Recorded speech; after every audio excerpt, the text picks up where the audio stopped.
प्यारे भक्तगणों, आज आप श्रवण करें शुक्रवार की व्रत कथा। शुक्रवार के व्रत करने वाला कथा कहते व सुनते समय हाथ में गुड़ व भुने चने रखे। सुनने वाला संतोषी माता की जय, संतोषी माता की जय, इस प्रकार जयकार मुख से बोलता जाए। कथा समाप्त होने पर हाथ से गुड़ चना गौ माता को खिलाए। कलश में रखा हुआ जल गुड़ चना सबको प्रसाद के रूप में बांट दे। कथा से पहले कलश को जल से भरे, उसके ऊपर गुड़ चने से भरा कटोरा रखे। कथा समाप्त होने पर आरती के बाद कलश के जल को घर में सब जगह पर छिड़के और बचा हुआ पानी तुलसी की क्वारी में डाल दे। 1.25 रुपये का गुड़ चना लेकर संतोषी माता का व्रत करे। गुड़ घर में हो तो भी ले ले। श्रद्धा और प्रेम से, प्रसन्नता मन से व्रत करना चाहिए। व्रत के उद्यापन में 2.5 सेर खाजा, मोहनदार, पूरी, खीर, चने का साग, नैवेद्य रखे, घी का दीपक जला संतोषी माता की जय जयकार बोले, नारियल फोड़े। इस दिन घर में कोई खटाई ना खाए और ना आप खाए, ना किसी दूसरे को दे। इस दिन 8 लड़कों को भोजन कराए। देवर जेठ घर कुटुंब के लड़के मिलते हो तो दूसरे को बुलवाना नहीं, अन्यथा दूसरों को बुला ले। उन्हें खटाई की कोई वस्तु ना दे तथा भोजन कराकर यथाशक्ति दक्षिणा दे। अब आइए प्यारे भक्तों, हम श्रवण करते हैं शुक्रवार संतोषी माता की व्रत कथा। कथा को बड़े श्रद्धा से, संचित मन से पूरा अवश्य सुनेगा और कमेंट बॉक्स में संतोषी माता की जय अवश्य लिखेगा। संतोषी माता आपकी हमारी सभी की मनोकामना को पूर्ण करे। जय हो संतोषी माता। कथा इस प्रकार है। एक बुढ़िया माई थी, उसके 7 लड़के थे। 6 कमाने वाले थे और एक निकम्मा था, कमाता कुछ नहीं था। बुढ़िया माई अपनी 6 बेटों के लिए भोजन बनाती थी और उनको भोजन कराती और उनसे जो कुछ जूठन बचती वह 7वें बेटे को देती थी। एक दिन 7वां बेटा अपनी पत्नी से बोला, देखो मेरी माँ को मुझ पर कितना प्रेम है। वह बोली, क्यों नहीं, सबका जो जूठा तुमको खिलाती है। वह बोला, ऐसा नहीं हो सकता। मैं जब तक अपनी आंखों से ना देख लूं, मैं मान नहीं सकता कि मेरी माँ मेरे साथ ऐसा कर सकती है। कुछ दिन बाद त्योहार आया। घर में 7 प्रकार के भोजन और चूरमे के लड्डू बने। अब सबसे छोटे लड़के ने, यानी कि 7वें लड़के ने, अपना सिर दुखने का बहाना बनाया और पतला चादर ओढ़कर रसोई घर में सो गया, ये देखने के लिए कि मेरी माँ मुझे जूठे भोजन देती है या फिर बनाई हुई ताजी भोजन देती है। लड़का झूठ मूठ का सोने के नाटक करके रसोई घर में सोया हुआ है। वह पतले चादर के अंदर से सब कुछ देख रहा था। तभी 6 भाई भोजन करने आए। उसने देखा माँ ने उनके लिए सुंदर आसन बिछाया, नाना प्रकार की रसोई परोसी और आग्रह करके उन्हें जिमाया और वह देखता रहा। तब 6 भाइयों ने भोजन करके उठा। तब माँ ने क्या किया कि उनकी बची हुई भोजन, जूठी भोजन थालियों में से इकट्ठा करके सभी लड्डुओं के टुकड़ों को उठाकर एक लड्डू बनाया और सभी जूठन को साफ करके बुढ़िया ने अपने सबसे छोटे लड़के को पुकारा, बेटा 6 भाई भोजन करके चले गए, अब तू ही बाकी है, उठ और खाना खा ले। तब वह बेटा कहने लगा, माँ मुझे आज भूख नहीं लगा है, मुझे भोजन नहीं करना। मैं अब जहाँ नहीं रहूंगा, मैं परदेश चला जाऊंगा। अपनी बेटे की बातें सुन माँ ने कहा, बेटा तू कल जाना चाहता है ना, कल क्यों जाएगा, तुम आज ही चला जा। तब बेटा बोला, हाँ माँ मैं आज ही चला जा रहा हूँ। यह कहकर वह घर से निकल गया। चलते समय पत्नी की याद आई। वह गौशाला में उपले थाप रही थी। वहां जाकर वह बोला, हम जावे परदेश, आवेंगे कुछ काल, तुम रहियो संतोष से धर्म अपनो पाल। पत्नी बोली, जाओ पिया आनंद से, हमरो सोच हटाए। राम भरोसे हम रहे, ईश्वर तुम्हें सहाय। दो निशानी आपन, देख धरो में धीर।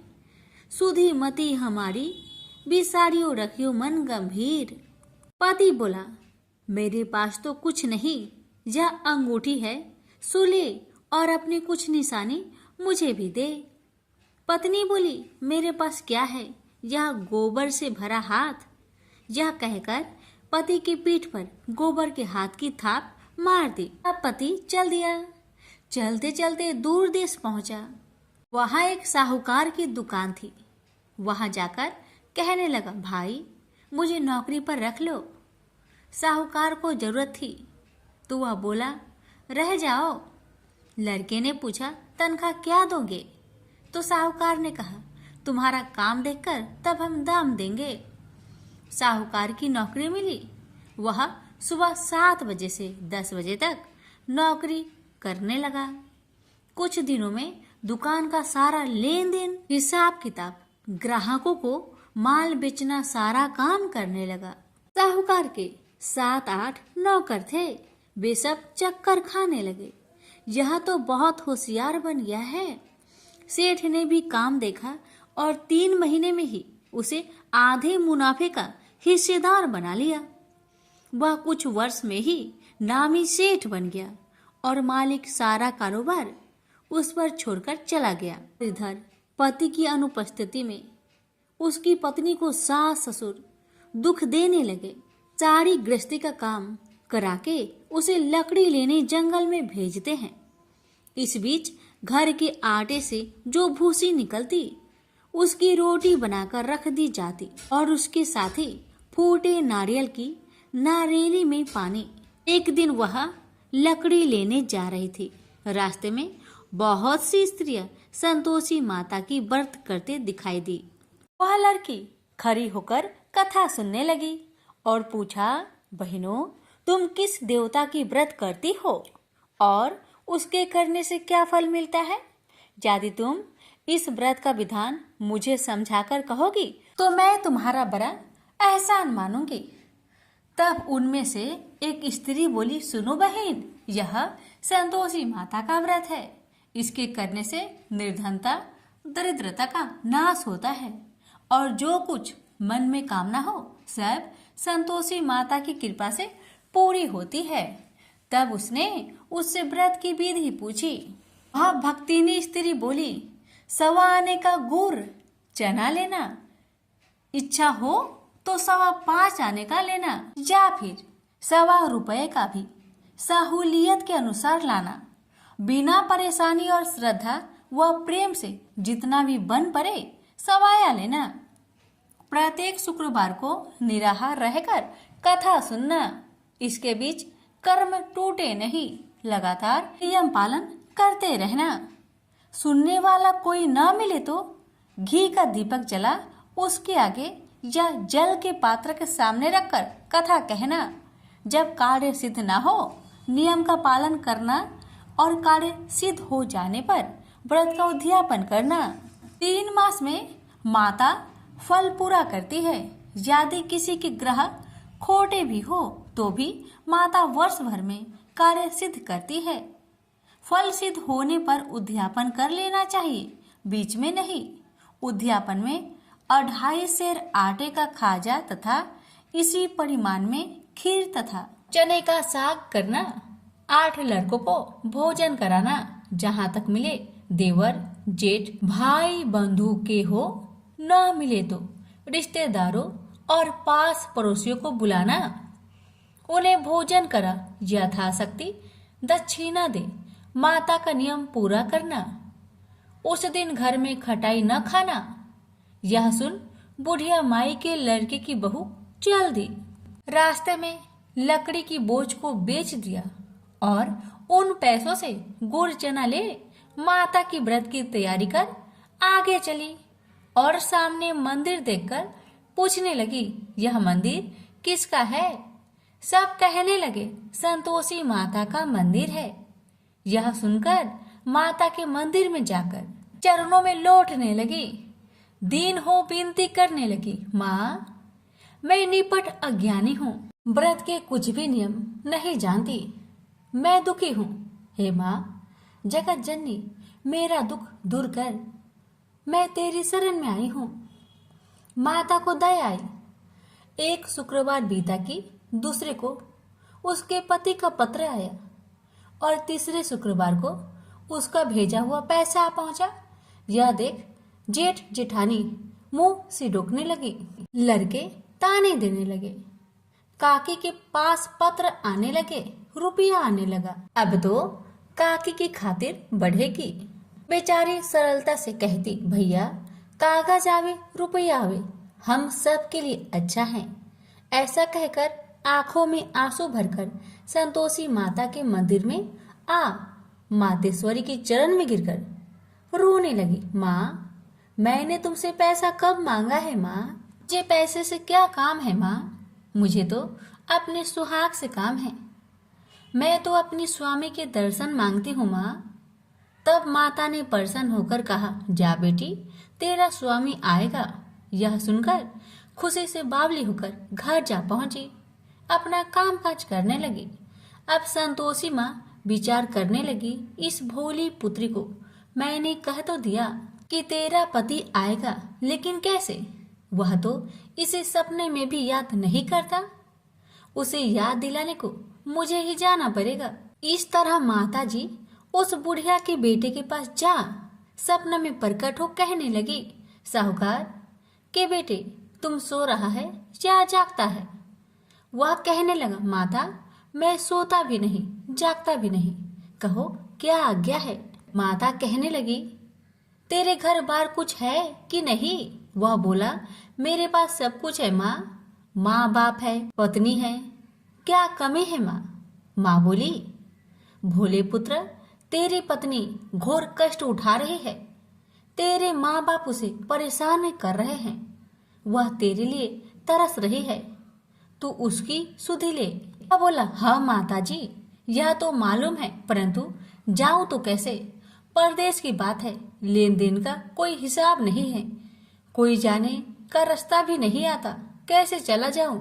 माँ कहने लगी, मेरी बात मान, सवेरे नहा धोकर संतोषी माता का नाम ले, घी का दीपक जला, दंडवत कर दुकान पर बैठ, देखते देखते तेरा सारा लेन देन चुक जाएगा, जमा का माल बिक जाएगा, साज होते होते धन का भारी ढेर लग जाएगा। माता की बात मानकर वह नहा धोकर संतोषी माता को दंडवत घी का दीपक जला। थोड़ी देर में देने वाले रुपए लाने लगे, लेने वाले हिसाब लेने लगे। कोठे में भरे सामान की खरीदारी नगद दाम में दे सौदा करने लगे। शाम तक धन का भारी ढेर लग गया। मन में माता का नाम ले चमत्कार देख प्रसन्न होकर घर ले जाने के वास्ते गहना कपड़ा सामान खरीदने लगा। यह काम से निपट तुरंत घर को रवाना हुआ। उधर उसकी पत्नी जंगल में लकड़ी लेने जाती है। लौटते वक्त माता जी के मंदिर में विश्राम करती है। वह तो उसके प्रतिदिन रुकने का जो स्थान ठहरा। धूल उड़ती देख वह माता से पूछती है, हे माता यह धूल कैसे उड़ रही है? माता कहती है, हे पुत्री तेरा पति आ रहा है, अब तू ऐसा कर लकड़ियों के 3 बोझ बना ले, एक नदी के किनारे रख और दूसरा मेरे मंदिर पर व तीसरा अपने सिर पर। तेरे पति को लकड़ियों का गट्टर देख मोह पैदा होगा, वह यहाँ रुकेगा, नाश्ता पानी खाकर माँ से मिलने जाएगा। तब तू लकड़ियों का बोझ उठाकर जाना और चौक में गट्टर डालकर जोर से आवाज देकर कहना, लो सासू जी लकड़ियों का गट्टर लो, भूसी की रोटी दो, नारियल की खोपरे में पानी दो, आज मेहमान कौन आया है? माता जी बहुत अच्छा कहकर वह प्रसन्न मन से लकड़ियों के 3 गट्टर बनाई, एक नदी के किनारे पर और एक माता जी के मंदिर पर रखा। इतने में मुसाफिर आ पहुंचा। सूखी लकड़ी देख उसकी इच्छा उत्पन्न हुई कि हम यहीं पर विश्राम करें और भोजन बनाकर खा पीकर गांव जाए। इसी तरह रुककर भोजन बना, विश्राम करके गांव को गया। सबसे प्रेम से मिला, उसी समय सिर पर लकड़ी का गट्टर लिए वह उतावली सी आती है। लकड़ियों का भारी बोझ आंगन में डालकर जोर से 3 आवाज देती है। लो सासू जी, लकड़ियों का गट्टर लो, भूसी की रोटी दो, आज मेहमान कौन आया है। यह सुनकर उसकी सास बाहर आकर अपने दिए हुए कष्टों को भुलाने हेतु कहती है, बहू ऐसा क्यों कहती है, तेरा मालिक ही तो आया है। आ बैठ, मीठा भात खा, भोजन कर, कपड़े पहन, गहने पहन। उसकी आवाज सुन उसका पति बाहर आता है। अंगूठी देख व्याकुल हो जाता है और माँ से पूछता है, माँ यह कौन है। माँ ने कहा, बेटा यह तेरी पत्नी है। जब से तू गया है तब से सारे गांव में भटकती फिरती है, घर का कामकाज कुछ नहीं करती, 4 पहर आकर खा जाती है। वह बोला, ठीक है माँ, मैंने इसे भी देखा और तुम्हें भी। अब दूसरे घर की ताली दो, मैं उसमें रहूंगा। माँ बोली, ठीक है, जैसी तेरी मर्जी। तब वह दूसरे मकान की तीसरी मंजिल का कमरा खोल सारा सामान जमाया। एक दिन में ही राजा के महल के जैसा ठाट बाट बन गया। अब क्या था, बहू सुख भोगने लगी। इतने में शुक्रवार आया। उसने पति से कहा, मुझे संतोषी माता का व्रत उद्यापन करना है। पति बोला, खुशी से कर लो। वह उद्यापन की तैयारी करने लगी। जेठानी के लड़कों को भोजन के लिए कहने गई। उन्होंने मंजूर किया, परंतु पीछे से जेठानी ने अपने बच्चों को सिखाया, देखो भोजन के समय खटाई मांगना, जिससे उसका उद्यापन पूरा ना हो।